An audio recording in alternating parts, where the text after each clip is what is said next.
নমস্কাৰ নগাঁৱত কৰি থকা এখন ঘৰ যিগৰাকী ক্লায়েণ্টৰ নাম হৈছে সংগীতা বৰা আৰু গোটেই ঘৰখন এলিভেশ্যনটো আপোনালোকে দেখা পাইছে আচলতে ক্লায়েণ্টে যি ধৰণে বিচাৰিছিল আমি সেই ধৰণে তেওঁৰ এলিভেশ্যনটো বনাই বা মডাৰ্ণ ডিজাইনত তেওঁৰ ঘৰখন বনাই দিবলৈ চেষ্টা কৰিছোঁ আৰু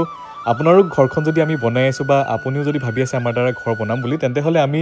আচলতে এটা ঘৰ দুবাৰ বা দুটা ডিজাইন আমি নবনাওঁ এটা ঘৰ এবাৰে বনোৱা যায় সেই ডিজাইনটো আৰু সেম দ্বিতীয়বাৰ সেই ঘৰটোৰ ডিজাইন বনোৱা নাযায় ঠিক সেইদৰে আমি গোটেই অসমতে কামসমূহ কৰি আছোঁ আৰু ইয়াতো যিখন ঘৰ দেখি আছে আচলতে এওঁৰ ঘৰখন আমি এ ক্লাছত ফুল ফিনিচিং কৰি দিম মানে ইয়াতে আপোনাৰ প্ৰত্যেকটো বস্তু আমাৰ ফালৰ পৰা কৰা যাব tiles colour putty false ceiling modular kitchen TV cabinet basin cabinet tap basin shower কুমুদকে আদি কৰি দৰ্জা খিৰিকী গ্ৰিল সকলো মানে চিভিল ৱৰ্কৰ হওক বা প্ৰত্যেকটো কাম আমি ফিনিচিঙৰলৈকে আমি আমাৰ ফালৰ পৰা কৰি দিম আৰু আৰ্ট ফিলিঙৰ কামটো খালি আমি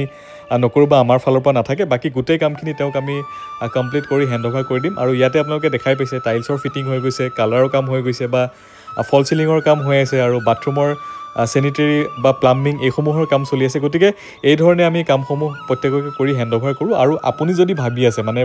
4 BHK এটা RCC ঘৰ বনাম বুলি ভাবি আছে অনলি গ্ৰাউণ্ড ফ্ল'ৰ তেতিয়াহ'লে আপোনালোকে 30ৰ পৰা 40 লাখ বাজেট ল'ব লাগিব আৰু হয়তো ইয়াতকৈ বাজেট কমিবও পাৰে বা ইয়াতকৈ বাজেট বাঢ়িবও পাৰে যদিহে আপোনাৰ স্কোৱাৰ ফিটটো বহুত বেছি হয় বা স্কোৱাৰ ফিটটো যথেষ্ট আপোনাৰ কম হয় আৰু ভিতৰত কি বস্তু ব্যৱহাৰ কৰিব ইণ্টেৰিয়ৰত কেনেকুৱা ধৰণৰ আপোনালোকে সামগ্ৰী ব্যৱহাৰ কৰিব সেইটোৰ ওপৰতে ডিপেণ্ড কৰে কাৰণ ঘৰ এখন বনালে